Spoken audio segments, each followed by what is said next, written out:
कंचन कुमार जी का, दुनिया वालों देव दयानंद दीप जलाने आया था। मेरा ये प्रिय भजन है, क्योंकि ऋषि तो हमको जगाने ही आए थे। जो अज्ञान अंधकार में भटके हुए थे उनको राह दिखाने के लिए आए थे। आज भी महर्षि दयानंद जी के ज्ञान की बहुत आवश्यकता है भारतवर्ष को, बहुत आवश्यकता है।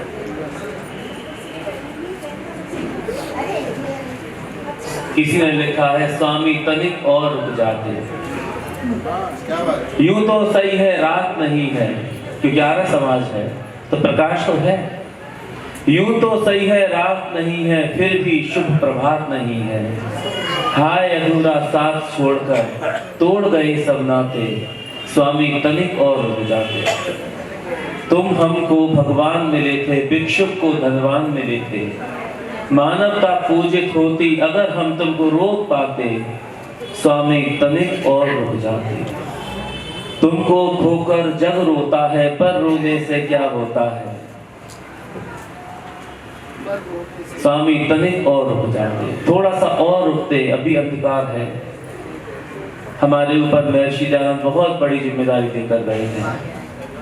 जब लोग मुझसे कहते हैं कि आप ये काम करते हैं, आप ये काम करते हैं, आपने झाड़ू भी लगाई, आपने ये भी किया, आपने ये भी किया, आप बहुत काम करते हैं, लेकिन जब मैं अपने से पूछता हूँ ना तो मैं लगता है मैं कुछ काम करता ही नहीं।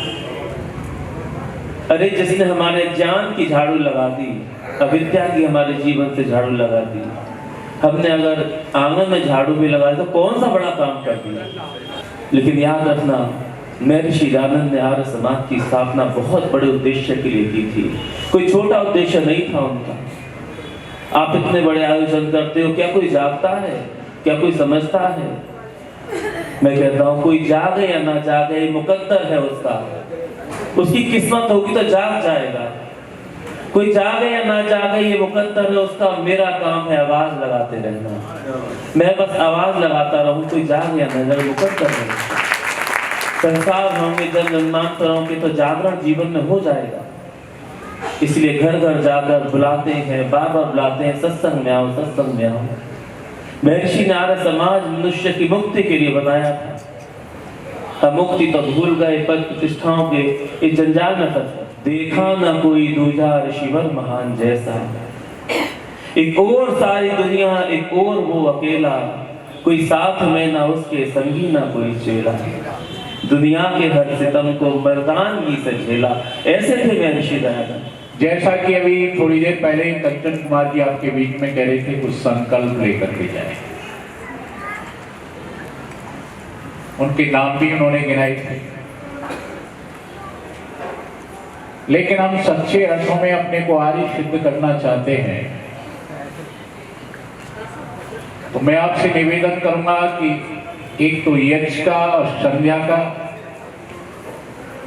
दूसरा एक नमस्ते का संकल्प जरूर लेकर के जाए। कभी किसका? नमस्ते। यज्ञ का, संध्या का और साथ में नमस्ते। अभिवादन में देखो नमस्ते भी एक प्रचार है, पहचान होती है उससे ये कौन है, आर्य। बहुत सारे अभिवादन आपके बीच में आ रहे हैं, लेकिन हम अपने अभिवादन को छोड़ते जा रहे हैं। तो हमें ये भी संकल्प लेना चाहिए कि केवल हमें अपने ही अभिवादन का प्रयोग करना है। यज्ञ के विषय में बहुत सारी चर्चाएं आपके बीच में हुई हैं। सतपथ ब्राह्मण के ऋषि ने एक बहुत सुंदर चर्चा की है। नौर हवा ऐसा यद अग्निहोत्रम। इस संसार को क्या माना है? एक नदी माना है। आपने बहुत सारी नदियां देखी हैं। आपके नजदीक में यमुना नदी है, गंगा नदी है और बहुत सारी नदियां हैं। कुछ नदियां ऐसी हैं जिनमें पानी का बहाव ज्यादा होता है और कुछ नदियां ऐसी भी हैं हमारे बीच में जिनमें पानी की कम मात्रा है लेकिन गति ज्यादा है और पथरीली है। सबसे ज्यादा कठिन, जिसमें पानी की मात्रा ज्यादा होती है, उसे पार करना कोई कठिन नहीं होता है। लेकिन पानी की मात्रा कम हो, बहाव तेज हो, पथरीली हो, उसको पार करना बहुत कठिन है। लेकिन जितनी भी नदियां आपके बीच में हैं, नदियों को पार करने के लिए बहुत सारे साधन हमारे पास में हैं। सरकार ने पुल बनवा दिए हैं, नावें भी हैं, तैर करके व्यक्ति पार कर सकता है। लेकिन ऋषियों ने इस संसार को जो नदी कहकर के संबोधित किया है, और इसको पार करने के लिए हमें ये मानव का शरीर मिला है, इसको कैसे पार किया जाए, क्योंकि इसको पार करने के लिए तैरना भी नहीं, काठ की नाव भी काम नहीं आती है, और कोई साधन काम नहीं आता। तो ऋषियों से ये पूछा गया कि हम संसार रूपी नदी से पार कैसे होंगे। तो ऋषियों ने बहुत सुंदर एक चिंतन दिया है। नौर हवा ऐसा यदि अग्निहोत्रम, जो प्रातः काल की वेला में बैठ करके आपने यज्ञ किया, वही इस संसार से पार करने की नाव है। समझी क्या है वो नाव? हम अग्निहोत्र से जुड़ जाएंगे तो निश्चित ही पार हो जाएंगे। तो हमारी पहली पहचान क्या है? याज्ञिक बनना। आर्य की पहली पहचान क्या है? याज्ञिक, ईश्वर भक्त बने। संध्या से भी हम जुड़े। और तीसरी बात मैंने नमस्ते की आपके बीच में रखी। हम आर्य शब्द पर थोड़ा सा विचार करें, चिंतन करें। तो आर्य का मतलब क्या होता है? श्रेष्ठ। लेकिन पाणि महाराज की तरफ से थोड़ा सा चिंतन करें तो पाणि महाराज क्या कहते हैं? री गतौ धातु से आर्य शब्द सिद्ध होता है। थोड़ा विचार कीजिए इसमें, जिसमें स्वयं गति है जो दूसरों को गति दे सकता है। आगे बात सुन, स्वयं जिसमें गति है और दूसरों को जो गति दे सकता है, उसका नाम क्या है जी? आर्य। जो स्वयं ज्ञान रखता है और दूसरों को ज्ञान देता है, उसको क्या कहते हैं? आर्य। अभी जितनी चर्चाएं आपके बीच में संकल्पों की हो रही थी, याद रखना, उन्हें ज्ञानी व्यक्ति ही तो दूसरे को बता सकता है। आपने देखा होगा, आप किसी के पास बैठे तो हर व्यक्ति अपने आप को ज्ञानी सिद्ध करने का प्रयत्न करता है। आप यहां बैठ करके जितना भी कुछ सुन रहे हैं, इसको किसी मिलने वाले को बताना कि वहां पर इस प्रकार का कार्यक्रम हुआ है और हमने विद्वानों से ऐसे विचार सुने, तो याद रखना वो व्यक्ति क्या कहता है? जो आर्य समाज से जुड़ा हुआ नहीं है। क्या कोई नई बात कह दी उन्होंने? ये तो हम सब जानते ही हैं कि माता पिता की सेवा किया करो, बुराइयों से दूर रहो, है ना, ईश्वर का भजन करो। कोई नई बात तो नहीं है। विचार करना, वो आपको ये सिद्ध करना चाहता है कि मैं सब कुछ जानता हूं। लेकिन क्या वास्तव में वो ज्ञानी है? अगर ज्ञानी होता तो उसके जीवन में बुराई नहीं। अगर वो ज्ञानी होता तो यज्ञ से जुड़ा हुआ होता। यदि वो ज्ञानी होता तो परमात्मा की भक्ति कर रहा होता, लेकिन नहीं कर रहा है, तो इसका मतलब क्या है? वो ज्ञानी नहीं। मैं एक उदाहरण दिया करता हूं, कई बार आपने सुना भी है। हम अपने परिवार में थोड़ा सा बच्चों के व्यवहार को देखें। बच्चे के अंदर जिज्ञासा होती है, जानने की इच्छा होती है, आपसे कुछ सीखना चाहता है, आप उसे सिखा नहीं पाते। पहली चीज क्या है उसके अंदर? जिज्ञासा, सीखने की इच्छा। आपकी हर वस्तु से वो कुछ न कुछ सीखना चाहता है, जानना चाहता है। जैसे आपने देखा होगा कि बच्चे के सामने कोई हम चीज रख देते हैं तो बच्चा तुरंत ही उस चीज को उठाता है ना? जानने की इच्छा है ना उसकी, जब तो हाथ में ले रहा है। उसने हाथ में लिया और हाथ में लेने के पश्चात में स्वभाव से, अपने स्वभाव के कारण से उसने उसको समझा कि ये खाने की वस्तु है। कहाँ देता है जी? मुंह में देता है। और जब उसे खाई नहीं जाती है तो फिर दूसरा काम करना प्रारंभ कर देता है। क्या सोचता है? ये खाने की नहीं, ये खेलने की चीज है। उसको फेंकेगा, उठाएगा, फेंकेगा। आपकी उस वस्तु को फेंकते हुए देख करके आपको तो कष्ट हो रहा है, परेशानी हो रही है, लेकिन क्या बच्चे को भी कोई कष्ट हो रहा है? क्योंकि उसकी कीमत की जानकारी उसे नहीं है। तो अपना स्वाभाविक खेल खेला है। चाहे आपके घर में मोमबत्ती जल रही हो, बल्ब जल रहा हो, अग्नि जल रही हो, याद रखना बच्चा उन्हें छू करके देखना चाहता है, पकड़ करके देखना चाहता है। और जैसे ही बच्चा आपकी जलती हुई मोमबत्ती को या लैंप को या बल्ब को पकड़ने का प्रयत्न करता है तो आप क्या कहते हैं? ये पकड़ने की चीज नहीं है। क्या इतना समझाने से बच्चे की समझ में आ गई? ये पकड़ने की चीज नहीं है। न जाने कितनी बार आप समझाने का प्रयत्न करते हैं बच्चे को, लेकिन बच्चे की समझ में बात नहीं आती। एक दिन बच्चे को मौका मिला, परिवार के समझदार सदस्य दूर थे। बच्चा धीरे धीरे चल करके कहां पहुंच गया?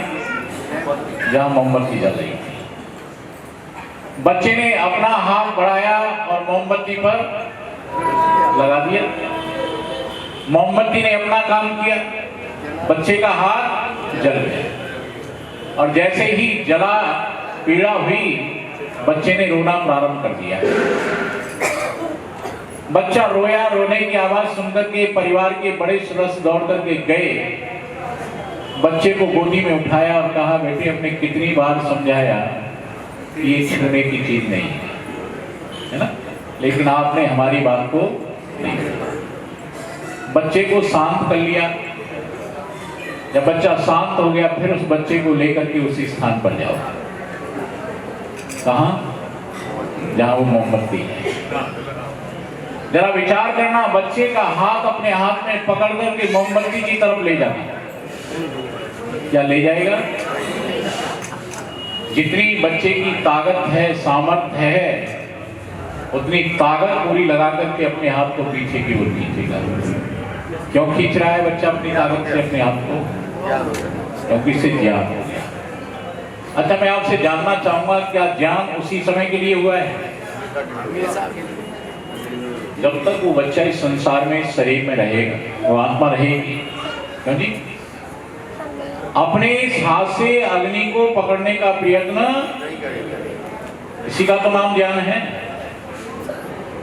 हम अपने आप को कह तो देते हैं कि ज्ञानी हैं, और ज्ञानी के पश्चात भी बदलने का प्रयत्न नहीं करते, तो बोलो ज्ञान कैसे है? इसलिए क्या कहा मैंने आपसे कि गति का मतलब है दूसरों को गति देना, दूसरों को अच्छे मार्ग पर चलाना, दूसरों को ज्ञान देना। गति के भी 3 अर्थ कर दिए हैं: ज्ञान, गमन, प्राप्ति। समझ रहे? ज्ञान, गमन, प्राप्ति। पहले ज्ञान प्राप्त करो, ज्ञान के अनुकूल चलो, तो निश्चित ही आपको अपना लक्ष्य मिल जाएगा। और ज्ञान नहीं है, चलना प्रारंभ कर दिया, तो याद रखो आप अपने लक्ष्य तक पहुंच ही नहीं सकते। ज्ञान है और चलना प्रारंभ नहीं किया है, जब भी नहीं पहुंच पाएंगे। तो क्या करना पड़ेगा? हमें ज्ञान को प्राप्त करना होगा, ज्ञान के अनुकूल चलना होगा। तो जिस लक्ष्य की ओर आप जा रहे हैं वो लक्ष्य आपके नजदीक आपको प्राप्त हो जाए। यही तो महर्षि प्रभुदेव दयानंद आपको सिखाने के लिए आए थे, बताने के लिए आए थे कि ज्ञान प्राप्त करो, ज्ञान के अनुकूल चलो। हम चल नहीं रहे। अभी जो चर्चा आपके बीच में आ रही थी कि हम अपने को आर्य कहलाते हैं, कहलाने का प्रयत्न तो करते हैं, स्वयं को आर्य बनाने का प्रयत्न नहीं करते। झगड़े इसी में तो हैं। अगर हम अपने आप को आर्य बना लें तो कोई झगड़ा ही, कोई वैमनस्य नहीं रहेगा, कोई टकराव भी नहीं रहेगा। तो क्या करना चाहिए हमें? याद रखना, योगीराज कृष्ण ने एक बहुत सुंदर चिंतन दिया है। आप जानते हैं जब युद्ध के मैदान में अर्जुन ने योगीराज कृष्ण से ये कहा कि मेरा रथ दोनों सेनाओं के बीच में खड़ा करना, मैं एक बार दोनों सेनाओं का अवलोकन कर लूं, देख लूं। योगीराज कृष्ण ने अर्जुन का रथ दोनों सेनाओं के मध्य में खड़ा किया, दोनों सेनाओं का अवलोकन किया, तो क्या हुआ? अर्जुन को मोह पैदा हुआ। समझना, उस मोह को तोड़ने के लिए बहुत सारा उपदेश दिया है और एक शब्द का प्रयोग कर दिया उन्होंने वहां पर, अनार्य। इसका प्रयोग किया है, वो अनार्य है। और उस अनार्यता को हटाने के लिए 3 बात उन्होंने महत्वपूर्ण कही है वहां पर। कहते हैं कि आत्मा का भय कर, परमात्मा का भय कर और समाज का भय। समझना, 3 बातें रखी हैं। कौन सी? आत्मा का भय, ईश्वर का भय और समाज का भय। ये बड़ी महत्वपूर्ण बातें हैं योगीराज कृष्ण की बात। आत्मा का भय मतलब है, आत्मा का भय व्यक्ति जब करता है तो बुरे कामों की ओर अग्रसर नहीं होता। समझे? आत्मा की उन्नति जो व्यक्ति चाहता है कि मेरी आत्मा पतन की ओर न जाए, तो क्या करना पड़ेगा उसे? बुराइयों से बचना। और जो व्यक्ति ईश्वर से भय करता है वो भी कभी भी गलत कार्य। महर्षि दयाल ने बहुत सरल शब्दों में समझाया है। क्या कहा महर्षि दयाल ने? कि परमात्मा को सर्वव्यापक जानो। क्या जानो? केवल जानने से काम चलेगा क्या? महर्षि दयानंद कहते हैं उसे व्यवहार में उतारो। हम कह तो देते हैं कि परमात्मा सर्वव्यापक है, लेकिन व्यवहार में नहीं उतार पाएंगे। और परिणाम क्या है इसका? कह दिया हमने परमात्मा सर्वव्यापक है, व्यवहार में नहीं उतारा, तो उसका कारण जानने क्या हो रहा है? निरंतर हम बुरे कार्य करते चले जा रहे हैं। और जिस दिन ये बात आपके व्यवहार में आ जाएगी, आचरण में आ जाएगी कि परमात्मा सर्वव्यापक है, क्योंकि गलत काम हो जाएगा आपसे, क्या बोलो? हम कोई भी गलत कार्य करते हैं तो क्या सोच करके करते हैं? क्यों जी? क्या सोच करके करते हैं? कि हम एकांत में हैं, कोई हमें देख,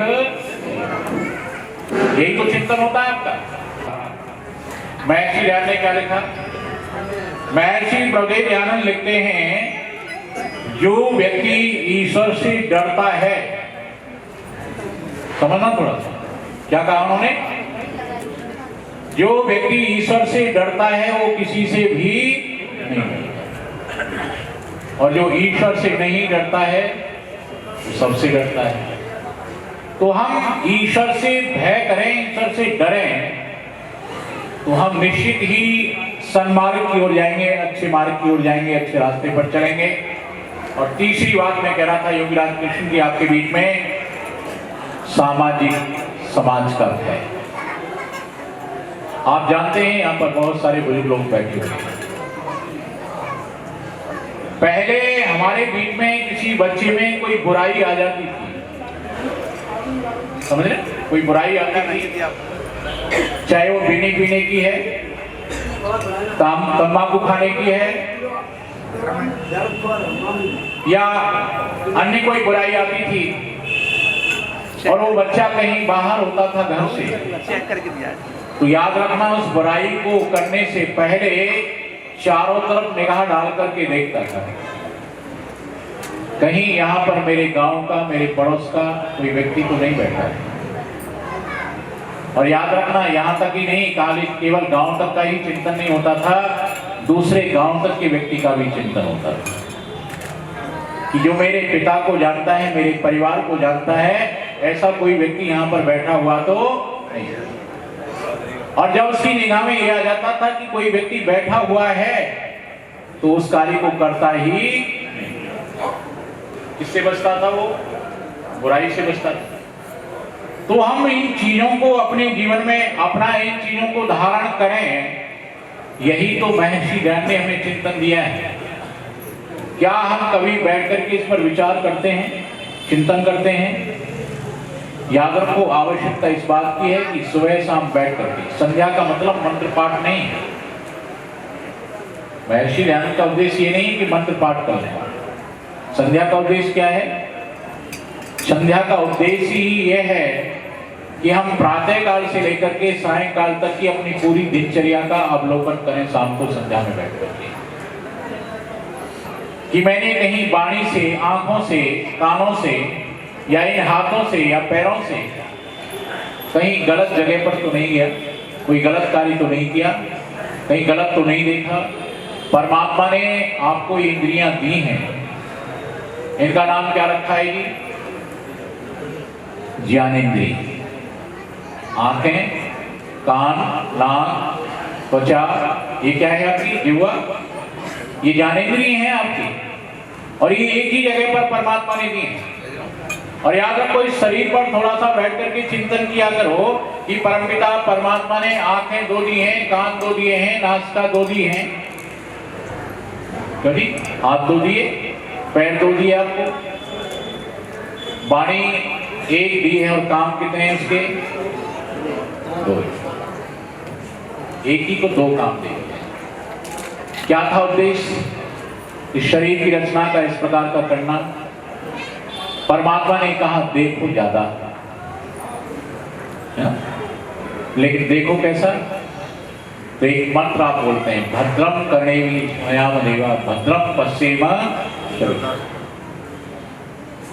ज्यादा से ज्यादा देखो। कैसा देखो? तो संकेत मिला, भद्र देखो। ज्यादा से ज्यादा सुनो। कैसा सुनो? भद्र सुनो। ज्यादा से ज्यादा सूंघो। कैसा सूंघे हम? भद्र सूंघे। लेकिन मैं आपसे कह रहा था, भद्र देखना है, ज्यादा देखना है, सुनना ज्यादा है, सूंघना ज्यादा है, करना ज्यादा है ना? और पैरों को अच्छे सत्संगों में, अच्छी जगह पर ले जाना भी ज्यादा करो। लेकिन याद रखना, वाणी के विषय में जब बात आई तो परमात्मा ने कहा एक दी है, काम दो है इसमें, है ना? क्या है जी? काम दो। बोलो काम। कम बोलने का मतलब जानते हैं क्या होता है? आप कभी भी अनुभव करना, जितना ज्यादा से ज्यादा बोला जाता है, कहीं ना कहीं असत्यता आती है, झूठ आता है। और जब हम थोड़ा बोलने का प्रयत्न करते हैं तो सत्य ही होता है। इसलिए वाल्मीकि ने वाल्मीकि रामायण में भी एक चिंतन किया है राम के विषय में। राम क्या कहते हैं? राम द्वैर्न भास्ते। राम किसी बात को एक बार कहता है, दोबारा कहने की जरूरत। आप जानते हैं, बात को, एक बात को बार बार दोहराया जाता है तो कब दोहराया जाता है? जब धोखी होती है। सत्य को बार बार दोहराने की जरूरत नहीं होती है। तो हम थोड़ा सा चिंतन करें, विचार करें जीवन में कि परमपिता परमात्मा ने मानव का शरीर दिया है, थोड़ा सा इस पर और विचार कर लीजिए। इसकी रचना में और अन्य प्राणियों की रचना में बहुत बड़ा अंतर है, समझ रहे? शरीर की रचना में, हमारे में, मानव के शरीर की रचना में, और दूसरे प्राणियों की शरीर की रचना में बहुत बड़ा अंतर है। आप कहेंगे कैसे? याद रखो, परमपिता परमात्मा ने मानव का शरीर आपको दिया है तो आप सीधे चलते हैं। क्योंकि कैसे चलते हैं? सीधे चलते हैं। गर्दन आपकी सीधी होती है, और दूसरे प्राणियों की गर्दन झुकी हुई है, समझ गए? कैसी है? झुकी हुई है।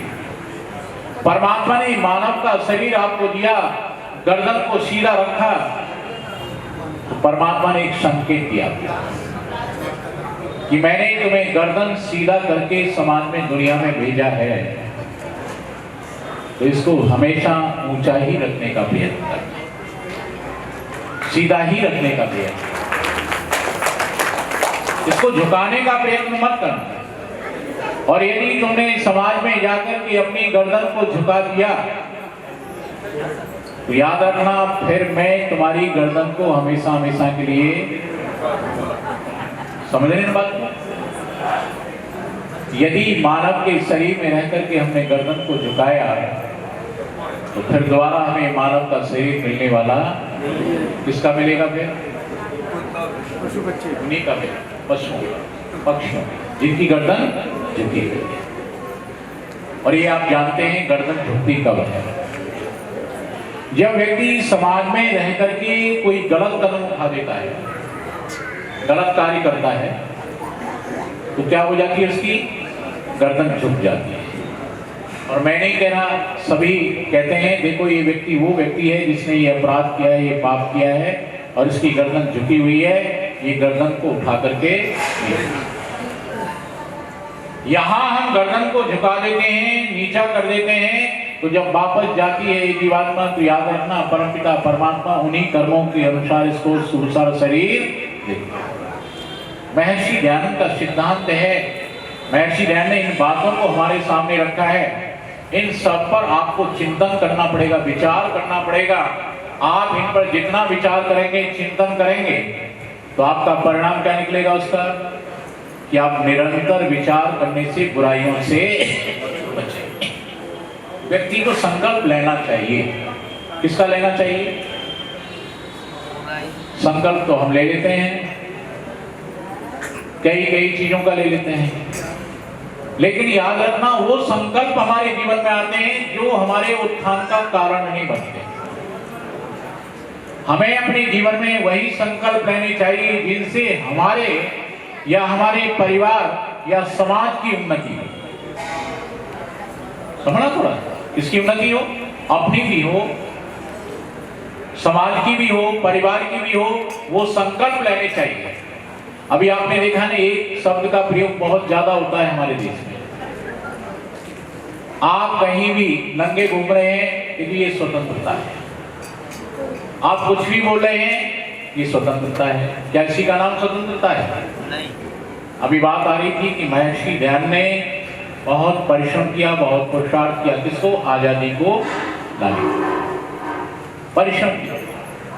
क्या इसी स्वतंत्रता के लिए किया था जो आज जिसकी परिभाषा हम अपने आप में कर रहे हैं? याद रखना, इस स्वतंत्रता के लिए प्रयत्न नहीं किया था। क्या थी वो स्वतंत्रता हमारी?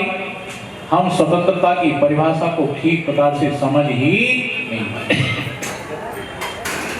महर्षि दयानंद ने जिस स्वतंत्रता को हमें दिया है, उसका उद्देश्य दूसरा था। वो क्या है उद्देश्य? समझ लीजिए। परिवार की मर्यादाओं में, समाज की मर्यादाओं में रह करके काम करने का नाम ही क्या है? स्वतंत्रता है। समझ रहे? परिवार की मर्यादाएं, समाज की मर्यादाओं के बीच में इनका पालन करते हुए कार्य को करना ही स्वतंत्रता कहलाती है। हम ऐसा जीवन का अपना ध्येय बनाएं, उद्देश्य बनाएं कि हमसे कोई शिक्षा लेकर के गलत मार्ग पर न जाए, बल्कि हमारे जीवन को देख करके, हमारे व्यवहार को देख करके, हमारे आचरण को देख करके हमसे अच्छाई धारण करते हुए अपने जीवन में परिवर्तन कर दे, तो हमारा जीना उचित है, हमारा जीवन सार्थक है। हम ऐसा जीवन जीने का प्रयत्न और प्रयास करें। तो याद रखिए, ये कार्यक्रम आपके बीच में होते हैं, विद्वान लोग आते हैं, अपना चिंतन आपको देते हैं, विचार देते हैं, वो अपना चिंतन करते हैं, विचार करते हैं, ऋषियों की बातों पर, वेद के मंत्रों पर जब आप तक पहुंचाने का प्रयत्न करते हैं। आप केवल श्रोता बन करके ही न जाएं, बल्कि आपको इन चीजों को जीवन में उतारने का भी प्रयत्न करना चाहिए। महर्षि दयानंद ने व्यवहार की बात बहुत ज्यादा रखी है हमारे सामने कि व्यवहार में लाओ। हम इन सारी चीज़ों को अपने व्यवहार में लाने का प्रयत्न करें। जो समय मुझे अभी दिया था वो मेरा समाप्ति की ओर है। मैं परमपिता परमात्मा से प्रार्थना करते हुए प्रभु हमें शक्ति सामर्थ्य दीजिए कि हम सदैव अच्छाइयों की ओर चलते हुए अपने जीवन को सुख में, शांति में, आनंद में बनाने का प्रयत्न और प्रयास करें। इन्हीं शब्दों के साथ में आप सबका बहुत बहुत धन्यवाद दीजिए। आचार्य जी का बहुत बहुत धन्यवाद। ओम नयात्मका बलता यस्य विश्वोपासते प्रशिशं यस्य देवाः यस्य छायामृतं यस्य मृत्युः तस्मै देवाय हविषा विधेम। आदर के मंचस्थ विद्वजन पूजा के मातृ शक्ति समुपस्थित धर्मावलासी से बहुत सुंदर विचार से दयाचार्य जी से आप सुन रहे थे। इस कार्य के उत्तम आयोजन के लिए आप सब यहाँ के आयोजक बधाई के पात्र हैं। इतना सुंदर कार्यक्रम आप हम लोगों ने रखा है। देखिए,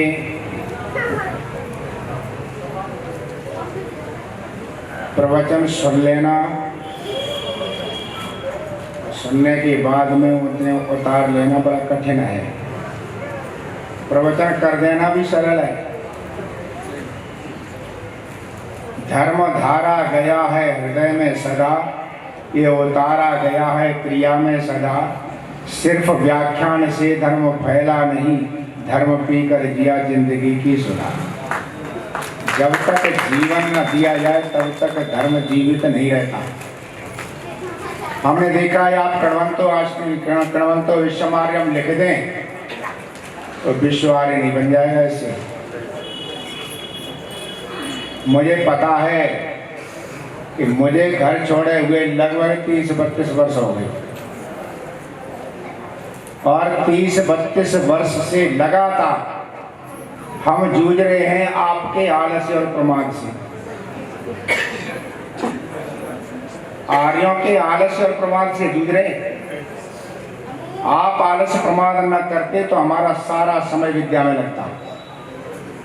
आज की स्थिति क्या है? बहुत कम लोग ध्यान देते हैं। प्रवचन करना, छुट्टी कर देना से काम थोड़ी चलता है। जब तक संगठन व्यवस्थित ना चले, काम हमेशा संगठन करता है, व्यक्ति कैसे कर लेगा? और संगठन ही हमने दुर्दशा कर दी अपने आलस्य प्रमाद। कल भी एक मुकदमा है, परसों भी एक मुकदमा, रोज मुकदमे। रोज मुकदमे काहे के लिए? आपकी आर्य समाज और गुरुकुलों को बचाने के। लगातार केवल प्रवचन नहीं किया, कहीं पर भी यदि आर्य समाज खंडर दिखाई देता है तो जीरो होता है। कहीं गुरुकुल खंडर दिखाई देता, लगता है आर्य करते क्या रहे। केवल हवन से काम थोड़ी चलता है। यदि ध्यान नहीं दोगे, ये ध्यान में रखना, ये यज्ञशालाएं भी मस्जिद बन जाए। यदि ध्यान नहीं देते हैं तो हमारी स्थिति ऐसी हो रही है। ये हमारा आलस्य प्रमाद में क्या है? इतनी बड़ी यज्ञशालाएं बना दी, इतने बड़े गुरुकुल बना दिए। अच्छा, उनके 16,000 गुरुकुल चल रहे हैं, तुम पहले 4 गुरुकुल भी नहीं चलाए जाए। 16,000 गुरुकुल चल रहे हैं, 16,000 मदरसे। अभी सर्वे 16,000 मदरसे हैं। अच्छा, 16,000 मदरसे संचालित हो रहे हैं किनके द्वारा? जिन्हें हम मिलक्ष कहते हैं, जिन्हें हम मुसलमान कहते हैं, जिन्हें अधर्मी कहते हैं, वे 16,000 चला रहे। हम धर्मात्मा पे 4 भी नहीं चल रहे। बड़ी स्थिति खराब है। अच्छा, यदि गुरुकुल नहीं होंगे, यदि ये नहीं चलेंगे तो आर्य समाज कैसे बचेंगे? बचेंगे ही नहीं। कहाँ बचाएंगे? कैसे बचेंगे? तो आज बड़ी भारी चुनौती है। जिन चुनौतियों से हम लगातार जूझ रहे हैं, हमने केवल प्रवचन नहीं किया, हम व्यवहार में भी देखा। निराशा कब होती है? जब आप लोग साथ खड़े नहीं होते। निराशा तब होती है, आचार्य जी आप संघर्ष करो, हम तुम्हारे साथ हैं, और पीछे देखो तो रास्ता साफ है। पीछे देखो तो रास्ता साफ है। मेरी आदत ये होती है, बढ़ जाता हूँ फिर आगे पीछे हटता नहीं हूँ। और यही कारण है कि आर्य समाज को बचाने के लिए लगातार 30 वर्ष हो गए। दो चीजों से हमारा संबंध कभी नहीं टूटा। कैसे? एक तो कर्जा से और एक झगड़ा से, कभी नहीं छूटा। जब भी हुआ आर्य समाज बचाने, कर्जा लेना पड़ा, फिर कर्जा चुकाते रहते और झगड़े लेते रहते। जैसे तैसे निकाल के गुरुकुल विश्वविद्यालय आपके बीच में 110 वर्ष हो गए गुरुकुल को। 110 वर्ष के कार्यकाल में कोई गुरुकुल की बाउंड्री नहीं बना पाया। 110 वर्ष बाउंड्री क्यों नहीं बन पाई? अब भी नहीं बन पाती। जो जो करना पड़ा है, जो जो करते मैं जानता हूं। युद्ध में जय के लिए केवल नहीं बल चाहिए, युद्ध में जय के लिए केवल नहीं बल चाहिए, कुछ बुद्धि का भी घात व छल छद्म कौशल चाहिए। इसके बगैर गीता नहीं जाता है। लगातार संघर्ष कर रहे। आज गुरुकुल आपका सुरक्षित है, हमने बाउंड्री कर दी है।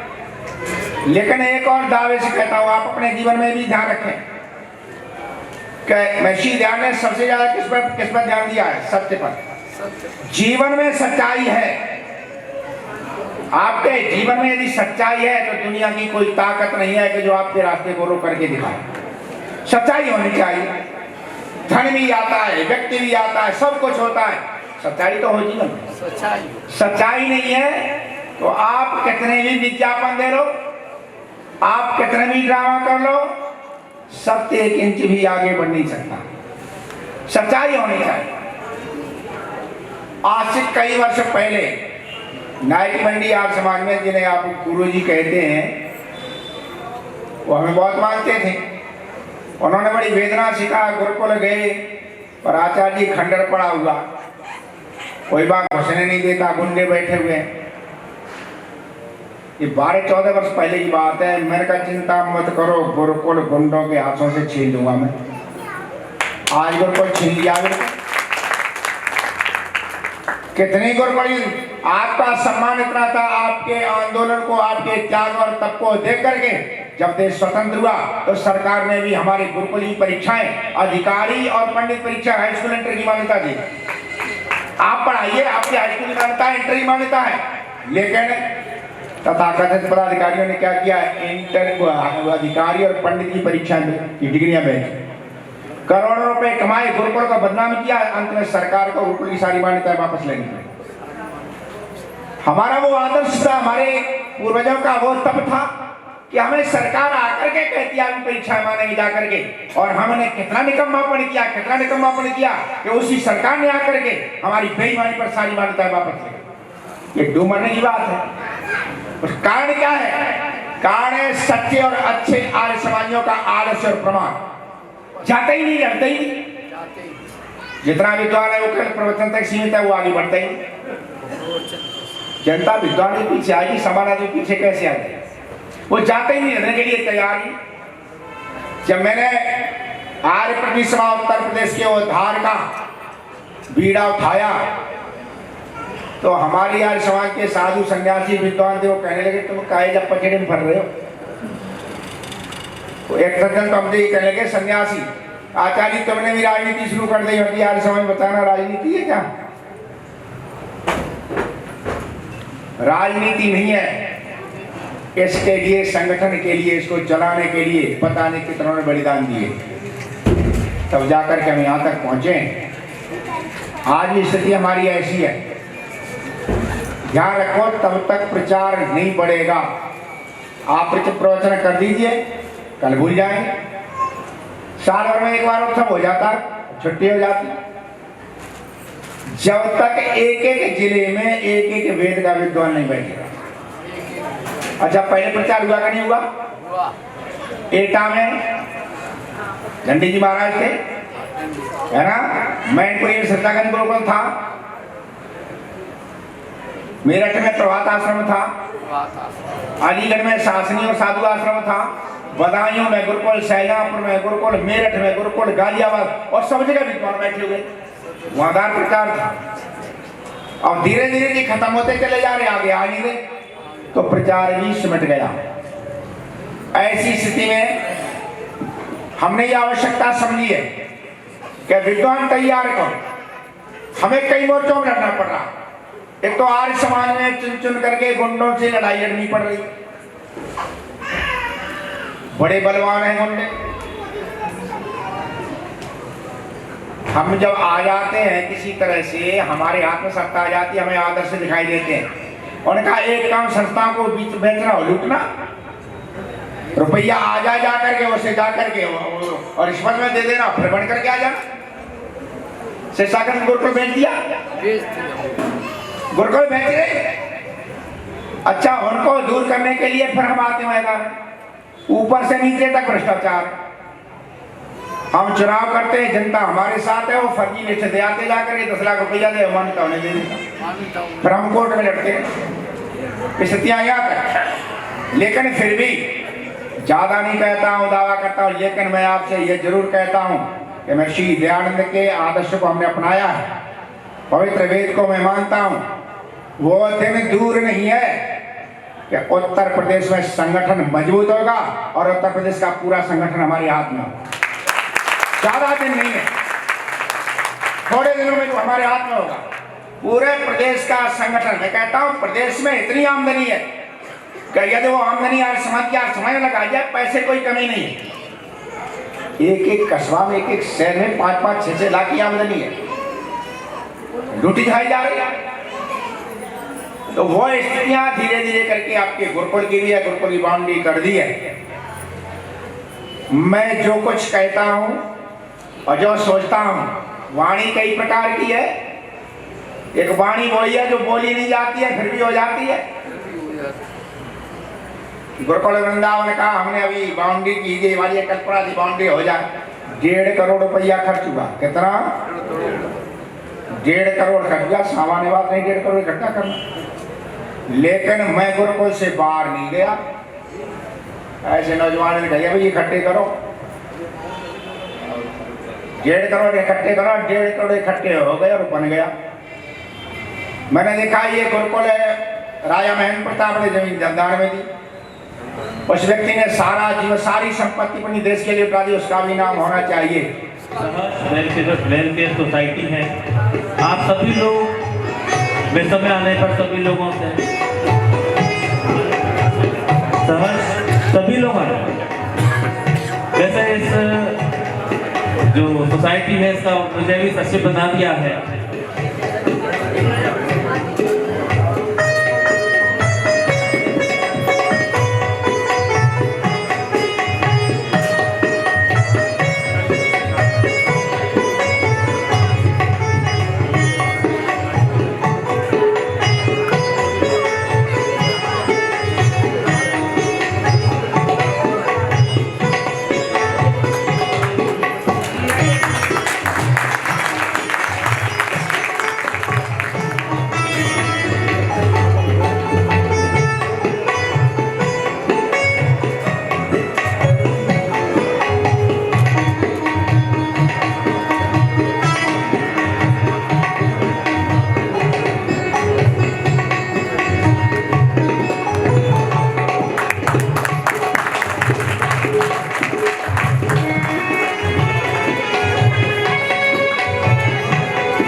मेरा रंग बसंती चोला, मेरा रंग बसंती चोला। अब बजाओ सारे।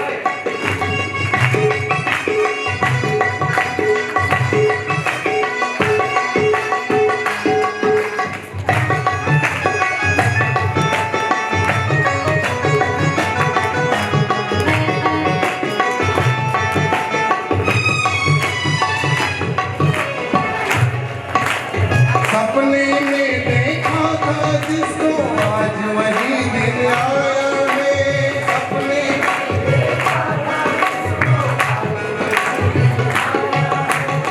सूली के उस पार खड़ी माने हमें बुलाया है। सूली के माने हमें बुलाया है। आज मौत के पलड़े में, आज मौत के पलड़े में जीवन को हमने तोला।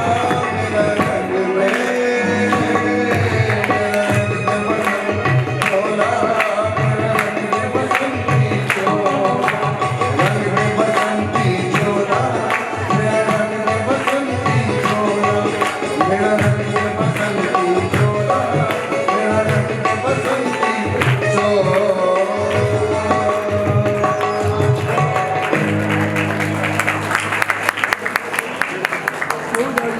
एक संकीर्तन और करते हैं, सभी ने आनंद लिया।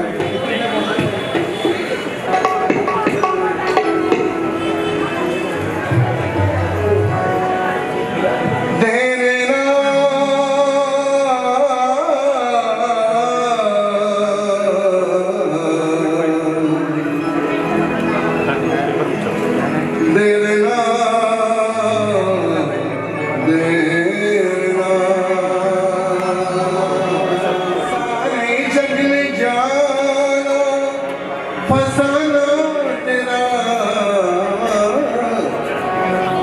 ऐ ऋषि याद आए जमाना तेरा, ऐ ऋषि याद आए जमाना तेरा।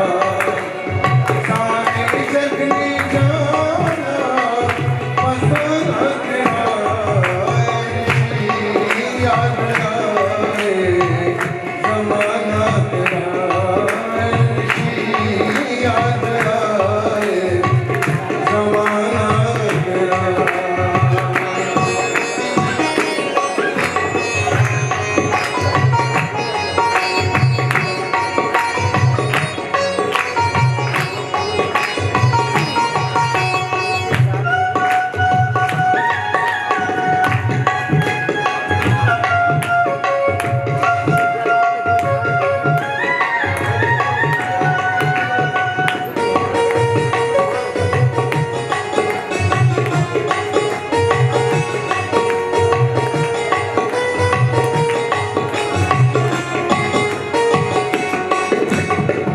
अंधियारी रात में कोई ना तो साथ में, अंधियारी रात में पाखंड खंडने की वेद थे हाथ में, पाखंड खंडने की निराकार प्रभु को, निराकार प्रभु को सच बताना तेरा, ऐ ऋषि याद आए जमाना तेरा, ऐ ऋषि याद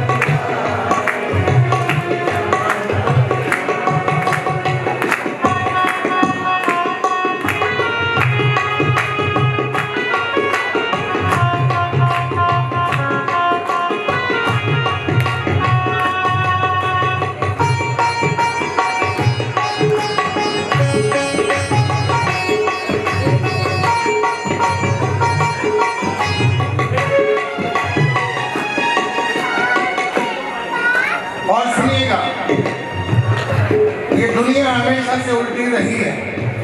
रंगी को नारंगी कहे, जमे दूध को खोया, शायद कम करता है।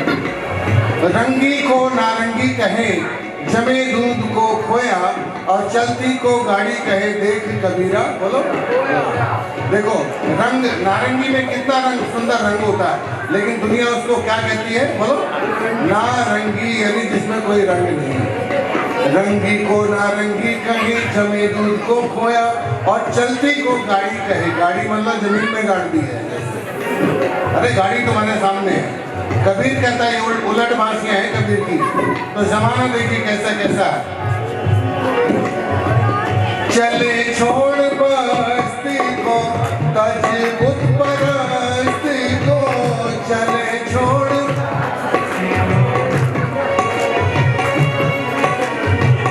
टुकराया उदयपुर में लाखों की बस्ती को, ठुकराया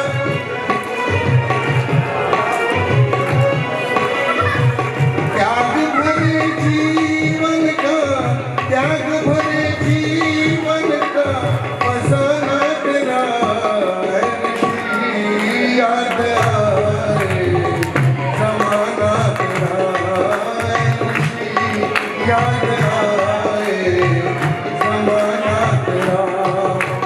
सारे जग ने जाना फसाना तेरा है ऋषि, याद आए जमाना तेरा।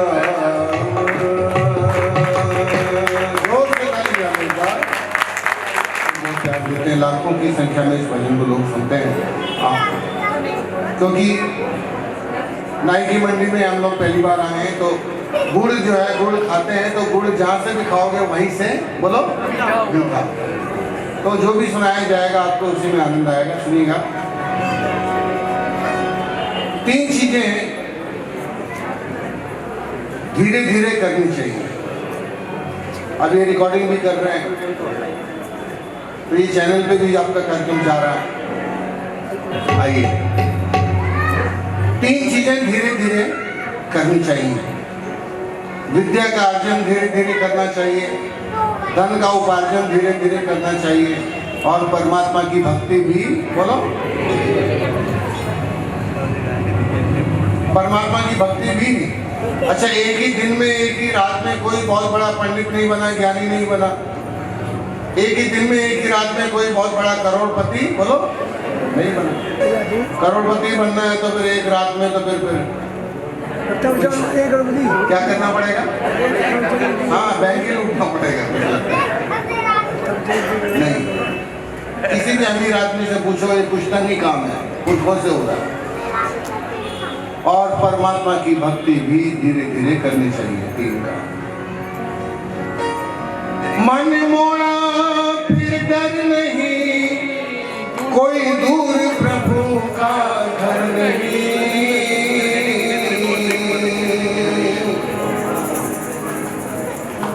हमारे शरीर में मन कोई अंग नहीं। कोई मन की अंग्रेजी बता दें हमारे बीच में, मैं ज्यादा पढ़ा लिखा नहीं हूँ। एक छोटी सी बच्ची कहने लगी, अंकल कितना पढ़े लिखे हो? मैंने कहा BA। हम तो स्कूल में A और B पढ़ते हैं, आपने उल्टा कैसे पढ़ लिया? बहुत उल्टे पढ़े हुए हो आप। मन को अंग्रेजी में क्या कहते हैं ये नहीं पता किसी को। आप लोग कहोगे माइंड कहते हैं, माइंड तो फिर मन को बोलो नहीं। माइंड का मतलब तो दिमाग होता है। किसी ने पूछा, गुरुदेव हमारे शरीर में मन, बोले मन कोई अंग नहीं है, दिल है, दिमाग है, मस्तिष्क है, आंखें हैं, फिर मन क्या है? तो बहुत सुंदर जवाब मिला कि केवल विचारों का संकलन ही, बोलो,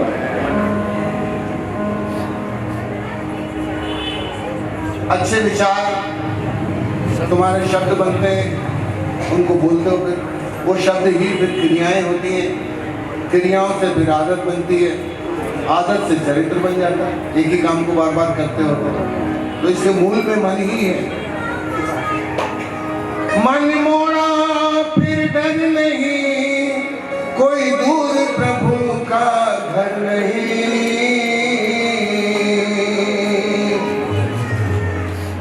ये मन इसी कैमरे की तरह है। अगर ये कैमरा हिलता रहे और आपकी फोटो खींचे तो फोटो अच्छी आने वाली है? नहीं, क्यों बहन जी?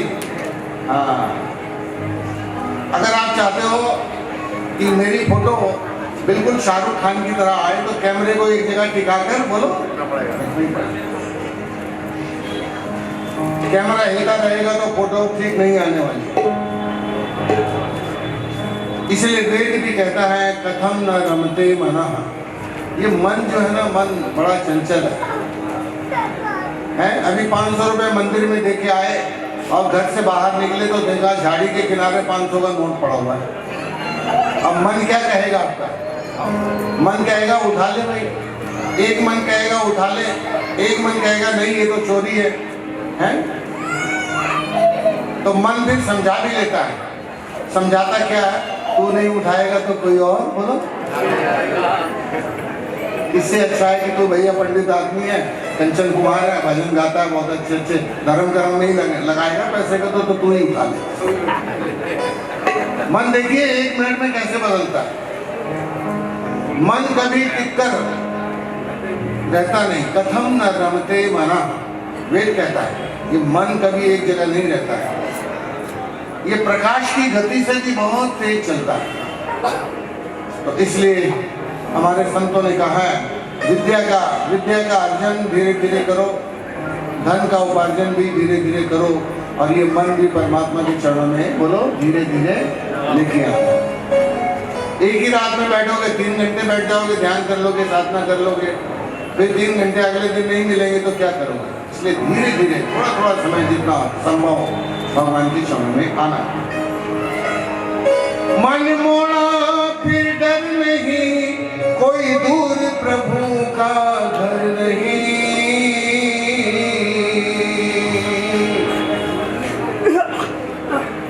तो धीरे धीरे मोड़ तू इस मन को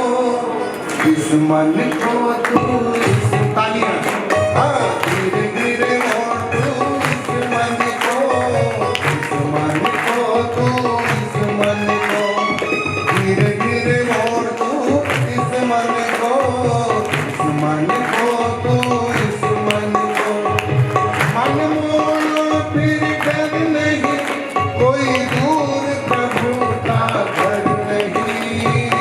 धीरे धीरे मोड़ तू इस मन को तू इस मन को।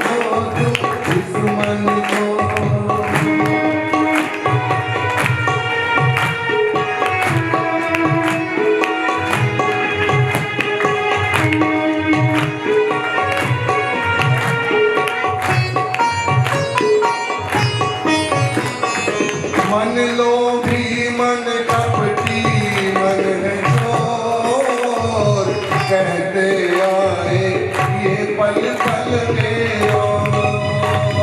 मन लोभी मन कपटी मन है चोर, कहते आए ये पल पल में और। कुछ जान ले ओ पहचान ले, ओ कुछ जान ले ओ पहचान ले। अच्छा, इसमें लिखा है कुछ जान ले और कुछ बोलो। सीता ने ये जाना कि कोई व्यक्ति भिक्षा मांगने बोलो आया जंगल में।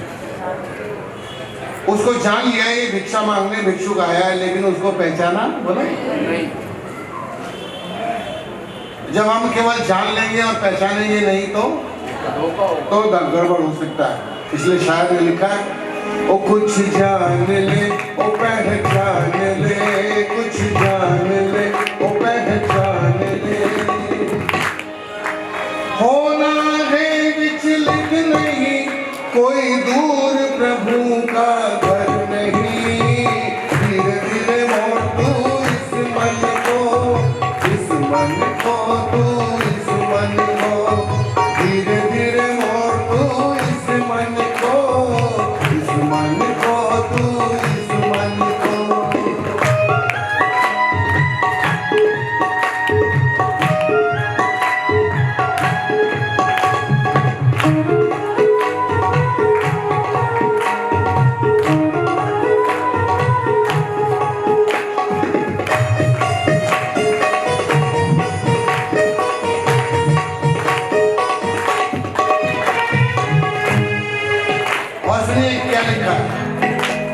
यस्मान नजते किंचन कर्म क्रियते, ये वेद का आप पढ़ते हो बार बार। यानी इसका मतलब है कि इस मन के बिना कोई काम, बोलो, आपने कोई भी काम करना है, अगर मन नहीं है तो वो नहीं है। अच्छा सुनो, मन की स्थिति काफी कुछ देह की स्थिति पर निर्भर, बोलो, मन काफी कुछ आपके शरीर पर भी निर्भर करता है। अच्छा ये कल्पना करो कोई आदमी बीमार है और उसका मन ठीक होगा क्या? मन भी ठीक नहीं होगा। तो शरीर ठीक नहीं है तो मन भी, बोलो, ठीक नहीं है। इसलिए शायद कहता है अच्छे भक्ति मार्ग से, ज्ञान मार्ग से, कर्म मार्ग से, और ये मन रबड़ की मोहर की तरह, रबड़ की मोहर को देखो ऐसे उल्टा करके तो उसके सारे अक्षर उल्टे नजर आते हैं, और जैसे ही इसको कागज पे लगा दो, स्याही लगा के कागज पे लगा दो, उसके अक्षर, बोलो, सीधे हो जाते हैं। ये मन उसी रबड़ स्टैंप की तरह उल्टा ही है संसार में जब तक रहता है, जब तक ये भक्ति रूपी कागज पर नहीं लगेगा, भगवान के चरणों में नहीं आएगा, ये मन हमेशा उल्टा ही रहने वाला है। आइए निवेदन करता हूँ।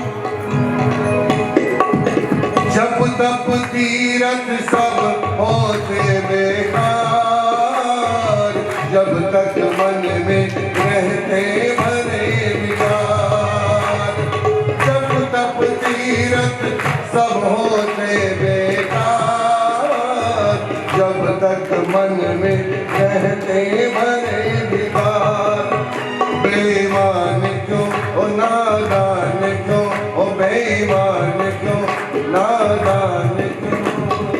मैं अपने नाम की डिग्री के आगे बीए मैंने रात को बताया था आपको। एक आदमी मेरे से मिलने आया मेरे घर पे, मैं दिल्ली में रहता हूँ, रोहिणी में। दोस्त से मिलने आता रहता है।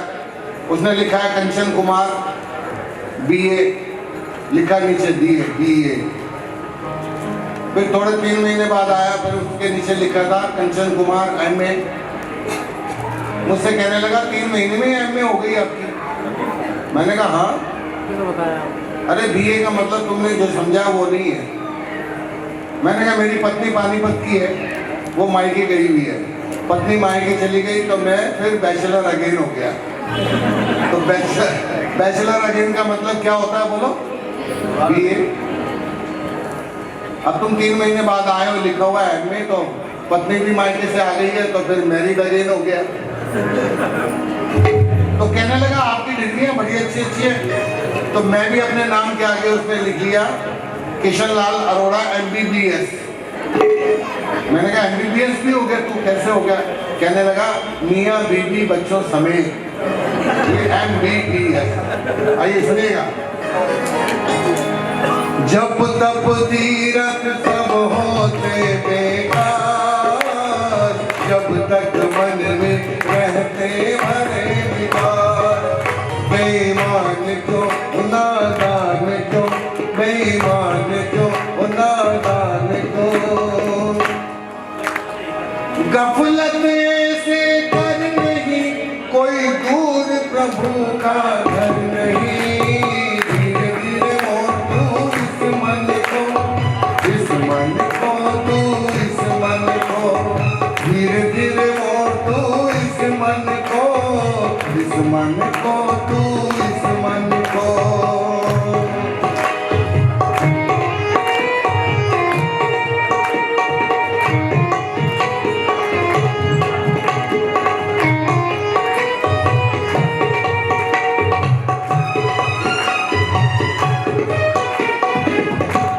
और सुनिएगा, जिस ब्लैक बोर्ड पर बहुत कुछ पहले से लिखा हुआ है, उसमें कुछ नया लिखोगे तो क्या समझ में आने वाला है, बोलो? अगर उस पर कुछ लिखना है तो पहले जो लिखा हुआ है उसको मिटाना पड़ेगा। इसीलिए परमात्मा की शरण में आना है तो संसार के विषय विकार जो तुम्हारे भीतर भरे पड़े हैं मन की स्लेट के ऊपर, उसको पहले हटाना पड़ेगा। धीरे धीरे कम करिए, जैसे जैसे होता है। आइए शायर लिखता है, इसलिए बार बार प्रार्थना करने की आवश्यकता है। तन्मे मनः शिव संकल्प, बार बार प्रार्थना करते हो, संध्या में करते हो, यज्ञ में करते हो, प्रातःकाल के मंत्रों में करते हो, रात्रिकालीन मंत्रों में करते हो। तन्मे मनः शिव संकल्प मस्तु। सोने जब जाते हो बिस्तर पे तो बार बार यही कहते हो ना, हे प्रभु मेरा मन अच्छे संकल्पों वाला हो। आइए भजन के आखिर में निवेदन कर रहा हूँ। जीत लिया मन फिर ईश्वर नहीं दूर, जान बूझ कर इंसान को मजबूर। जीत लिया मन फिर ईश्वर नहीं दूर, जान बूझ कर इंसान को मजबूर। अभ्यास से वैराग से, अभ्यास से ओ वैराग से अभ्यास हो जाता है बहुत सारी बातों का। एक आदमी कहने लगा, कंचन जी मैंने कल आपको आप किसी महिला के साथ बाजार में घूमते हुए देखा कल। मैंने कहा अच्छा। मैंने कहा भाई वो तो मेरी पत्नी है। तो अच्छा है, तो बहुत अच्छी बात है। तो आप उसका हाथ पकड़ के क्यों चल रहे थे? मैंने कहा भाई मेरी पत्नी है, मुझे पता है उसका, तेरे को थोड़ी पता लगेगा। भाई मेरी पत्नी है तो मुझे ही पता है ना। अब देखो माता जी बहुत हंस रही है। देखो हमारी माता जी हैं जो अश्विनी जी की माता जी, देखिए कंचन जी बहुत अच्छी अच्छी बातें बताते हैं। मैंने कहा भाई मेरी पत्नी है, मैं हाथ पकड़ के चल रहा था, तेरे को नहीं पता है इसका? दुकान में जहाँ भी साड़ियों की सेल लगती है वहीं घुस जाती है। उसके लिए तो साड़ी आगे है, वो तो बट्टा तो मेरा बैठना है, जेल में से तो मेरे। आइए एक बहन से मैंने पूछा, साड़ी बहुत अच्छी पहनी है आपने, कितने की खरीदी? कहने लगी पता नहीं। मैंने कहा पता नहीं क्यों, ऐसा कैसे? बोले जब मैं साड़ी लेके आई ना दुकानदार दुकान पे नहीं था।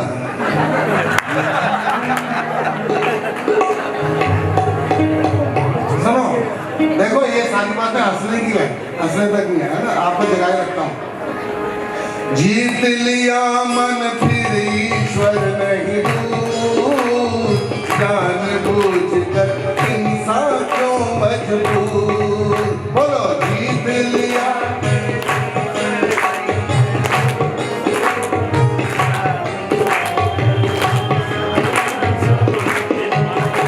अभ्यास से वैराग से, अभ्यास से वैराग से। कुछ भी है दुष्कर नहीं, कोई दूर प्रभु का घर नहीं।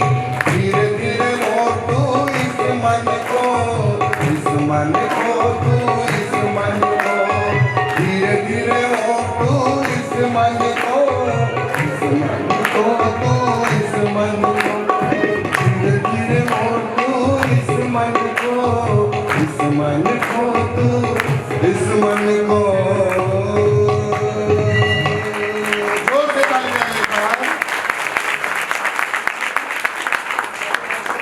अगर ऋषि दयानंद हमारा ना खुदा होता, सुनिएगा,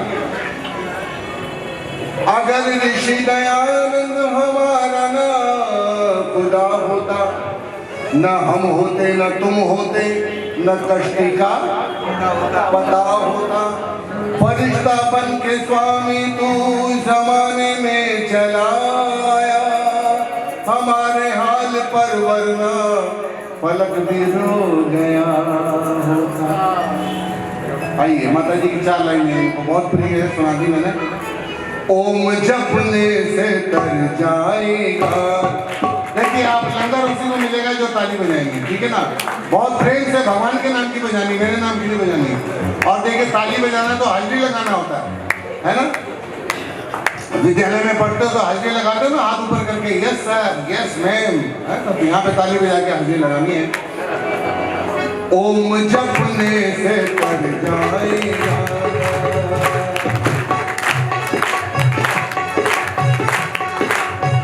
बजाओ।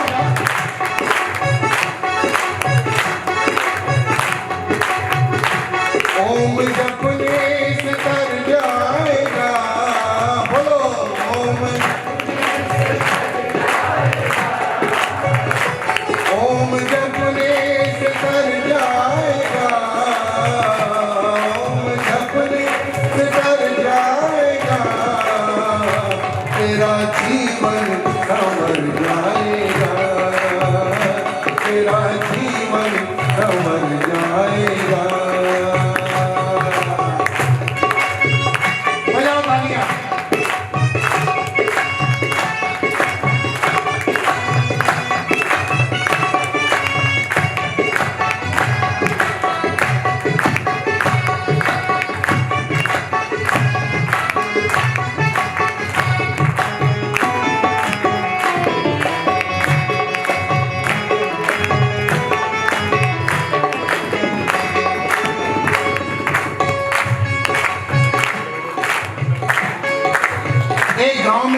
तुमने देखा कि गांव में बहुत सारी कब्र बनी हुई है, कब्र, और कब्रों में पत्थरों पर लिखा हुआ है 3 साल, 5 साल, 6 साल, 8 साल। मुसाफिर ने पूछा ये क्या है? ये इनकी उम्र है, इतने ही जिए ये बस? नहीं, जिए तो बहुत, कोई 60 साल जिया, 70 साल जिया, कोई 80 साल जिया, तो ये तो 3 साल लिखा हुआ है। बोले ये वो समय है जितना समय इन्होंने भगवान की भक्ति में, बोलो, जितना समय इन्होंने सत्संग में, बोलो, यही असली उम्र है। और यही असली उम्र तुम्हारी वहां काउंट होगी, वरना आदमी 25 साल तो पूरे जीवन सोता ही रहता है। पूरे जीवन में 25 साल तक आप सोते रहते हो। आइए, असली उम्र आपकी यही है जो सत्संग में, उसके सिमरन में, भजन में बीत जाती है। सुनिएगा। सब कहेंगे कहानी तेरी, बोलो, सब कहेंगे, सब कहेंगे कहानी तेरी, सब कहेंगे काम अच्छे जो कर जाएगा, काम अच्छे जो कर जाएगा, काम अच्छे जो कर जाएगा, बोलो, काम तेरा जीवन संवर जाएगा, तेरा जीवन संवर जाएगा। अब जरा हाथ ऊपर करके बजा लो ताली।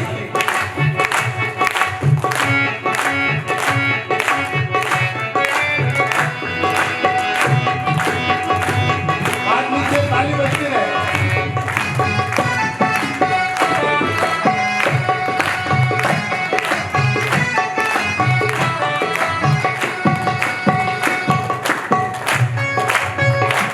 बड़ी मुश्किल से, बड़ी मुश्किल से, बड़ी मुश्किल से नर्तन मिला, बोलो, बड़ी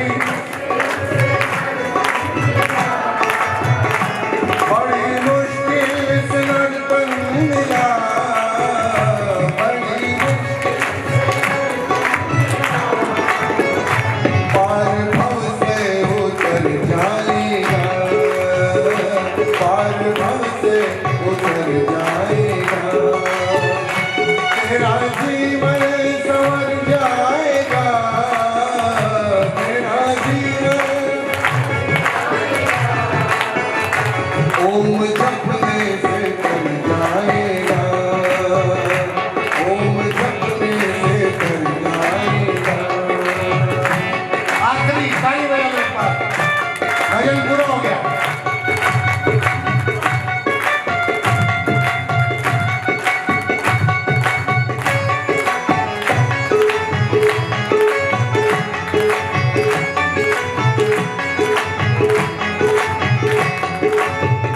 और आखिर में लिखा है, सुनिएगा। अपनी झोली तो फैला जरा, अपनी झोली, अपनी झोली, अपनी झोली तो फैला जरा, देने वाला वो भर जाएगा, देने वाला वो भर जाएगा, देने वाला वो भर जाएगा, तेरा जीवन संवर जाएगा, ओम जपने से कर जाएगा, तेरा जीवन संवर जाएगा।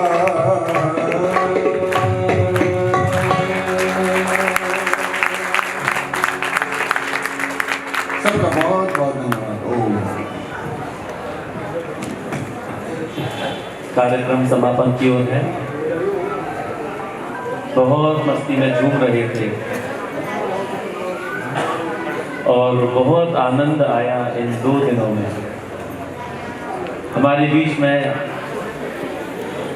तीसरा दिन है, कल 2 दिन हुआ, तीसरा दिन है। 3 दिन बहुत आनंद आया और इतनी तालियां बजाई कि शायद मैंने जीवन में पहली बार ताली बजाई और झूमते हुए वैराग्य की बातें भी की, ध्यान की, ज्ञान की बातें भी की, बहुत अच्छा लगा। इसी प्रकार हम लोग आपको बुलाते रहें और आप लोग हमारे कहने पर आते रहें तो बहुत आनंद आता है। आपका प्रेम, आपका स्नेह देखकर मुझे बड़ी प्रसन्नता है। सभी लोगों को, जिसको भी हमने बुलाया, वो अपने साथ और लोगों को भी लेकर आया, ये बड़ी बात है। और निरंतर पहले दिन से उपस्थिति बढ़ती गई और आज तो ये आसमान नाई की मंडी का नहीं, ये तो कोई बहुत बड़ा सम्मेलन लग रहा है आज समाज में। इसी प्रकार हम लोग ये कार्यक्रम करते रहेंगे और आपका साथ हमको मिलता रहे।